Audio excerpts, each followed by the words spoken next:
MCRD full fitur pesanan dari akun Arisa007 yang ada di daerah Karangploso sendiri ya. Ini instan, tapi untuk nomor resinya kita tulis belakangan ya saat kita atur pickup nanti, biar lebih cepat nanti ya mas. Oke, barusan juga dapat WA dari Mas Aris bahwasanya semoga DCO di 0 volt tepat ya. Oke, nanti kita jelaskan ya mas, bagaimana setting BIOS dan juga DCO itu sebenarnya juga penting, khususnya buat teman-teman yang belum tahu ya. Oke, kita tes sebelum kita serahkan pada kurir nanti. Untuk MCRD ini wajib menggunakan transistor final ya. Jadi nanti apabila barang sampai langsung dipasangkan TR final secara langsung agar tidak error nanti ya. Untuk driver sudah input balan, untuk input juga usahakan transfer dari output balan yang dimana memiliki 3 jalur, tidak ada jemperan pada pin 1, 2, dan 3 agar rangkaian inbal yang ada di driver bekerja sebagaimana mestinya. Untuk driver juga sudah dilengkapi dengan soket potensio, nanti bisa dikoneksikan pada kaki potensio. Untuk saran potensio di sini menggunakan 20 kilo ya. Yang perlu diperhatikan selanjutnya itu yaitu tentang regulator protek ya. Untuk tegangan regulator protek ini menggunakan tegangan VAC, kita ambil dari extra trafo, tapi cukup 2 jalur saja masih. Kalau untuk penggunaan 2 channel ya cukup 2 jalur, tapi nanti usahakan untuk CT ekstra nya itu sesuai ya antara channel 1 dan channel 2 apabila nanti ada rencana beli driver yang sama untuk channel sebelahnya. Oke, lanjut kita kan limit tidak perlu disetting lagi, tapi untuk BIOS DCU pasti harus disesuaikan dengan tegangan yang ada, meskipun di sini sudah kita settingkan ya masih. Untuk pembelian untuk pembelian driver saja itu belum terkalibrasi ya untuk sensitivitas signal input maupun indikator klip. Jadi nanti agak terlalu sensitif, tapi indikator klip nyala bukan berarti pada sinus cacat ya, tapi indikator ini masih bisa diatur tepat di bawah sinus cacat ataupun waktu garis sinus cacat ataupun setelah sinus cacat itu sendiri. Untuk MCRD ini acuan biasnya di final ya, basis final. Di sini terbaca 300. Untuk idealnya di 350 sampai 450. Jadi peran trimpot yang ada di driver ini agar bisa dirubah sewaktu-waktu ya, bro. Jadi logisnya kita sendiri nanti yang mengatur. Kita angkat untuk biasnya, untuk idealnya di 350 ya. 361, di sini terbaca 372.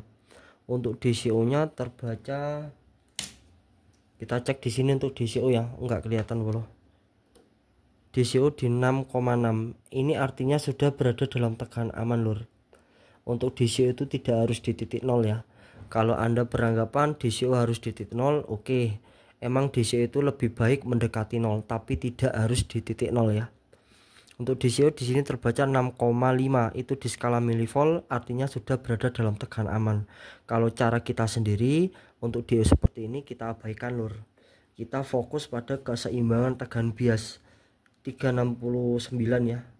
369 bagian PNME terbaca 378. Untuk DCO di 6,5. Untuk lanjutnya kita gunakan trimpot DCO lur.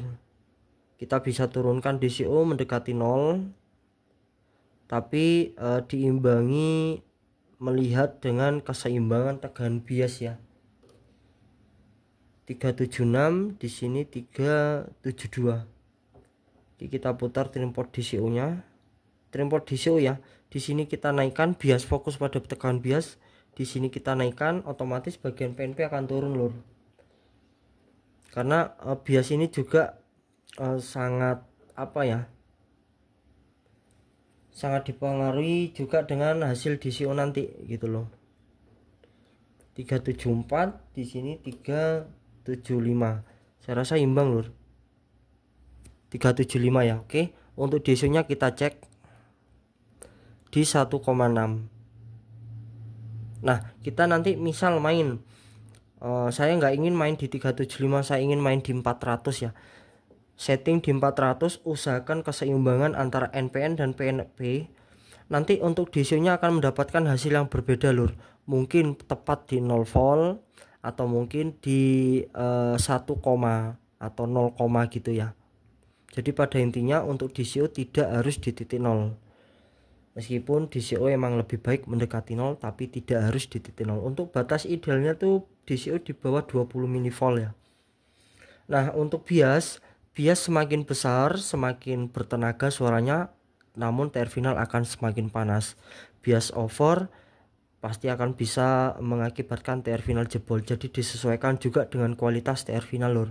Terminal itu, kualitas terminal tidak hanya dilihat dari besar kecilnya kemampuan tegangan kolektor, namun harus bisa dilihat dari seberapa besar temperaturnya, seberapa besar nilai HFE-nya, dan seberapa besar nilai arus pada transistor itu sendiri ya. Oke, untuk selanjutnya saya rasa ini sudah berada dalam tegangan idealnya ya lur, sudah berada dalam nilainya. Lanjut kita fokus pada fitur yang lain, yaitu limiter. Untuk belum lur, untuk setting bias ya, masih tetap di setting bias. Untuk pensettingan tetap setting bias DCO ini harus diumpankan dengan tegangan lur. Sangat berbeda jauh pada saat kita men-setting, setelah itu kita memberi beban ataupun tidak memberi beban, itu hasilnya sangat berbeda. Jadi pada saat mengecek bias DCO itu harus diumpankan dengan beban. Tapi nanti resikonya agak liar lur, agak liar lur. Kalau di sini kan stabil ya, 376, nggak terlalu liar banget. Di sini 376. Kita contohkan, ini tanpa beban lur. Ini tanpa beban untuk memudahkan teman-teman bisa memahami ya. Oke, kita beri beban ya. Kita memberi beban sebagai pengganti speaker, kita pakai dummy load di beban 4 ohm. Kita tinggal naikkan saklar yang ada di sini.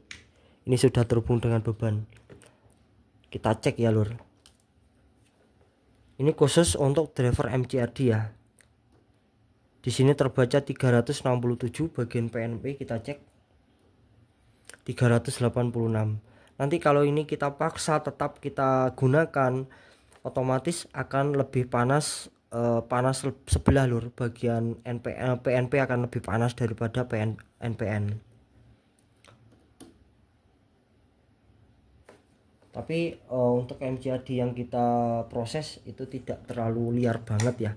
Kita coba seimbangkan ya lur. Untuk DCO nya kita cek, di sini terbaca 1,3. Untuk bias NPN 367, bagian PNP 385. Di sini kita naikkan tapi menggunakan drainport DCO. Jadi untuk pensettingan seperti ini sulit-sulit gampang ya lur. Kita coba di 381. Di sini 370. Jadi terlalu banyak kita mutar DCO. Kita bikin di 378, 377.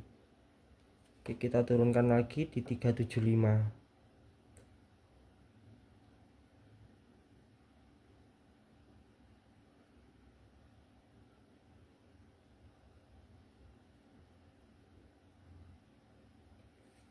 Kita cek ya lur.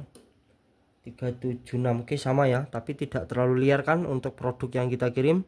Oke, untuk DCO nya kita cek, di sini terbaca 0,3 lur atau 0,1 ya. Tapi ini belum tentu kalau kita menggunakan tegangan bias di 400 mV ataupun selanjutnya. Tapi tidak memungkinkan DCO berbahaya, tidak ya lur. Setidaknya DCO di bawah 20 mV itu sudah berada dalam tekanan aman. Oke, untuk selanjutnya kita cek limiternya. Ini sudah terhubung dengan beban. Kita menggunakan audio generator di 1 kHz. Kita coba angkat gainnya lur. Oke, untuk limiternya aktif ya, untuk limitnya aktif, tapi ini sebenarnya sudah kita setting lur sebelum pembuatan video. Kalau setting limiter emang agak sulit ya lur, harus menyesuaikan tepat-tepat di bawah sinus kotaknya ya lur. Oke, saya rasa untuk driver dalam kondisi normal nanti bisa dilanjutkan dengan instalasi berikutnya. Jangan lupa dipasangkan TR final secara langsung. Untuk bias meskipun di sini sudah kita settingkan, kita harap tetap dicek ya lur, tetap dicek keseimbangannya, ikuti tutorial yang sudah kita berikan. Terima kasih banyak buat akun Aris 007. Semoga cocok. Assalamualaikum warahmatullahi wabarakatuh.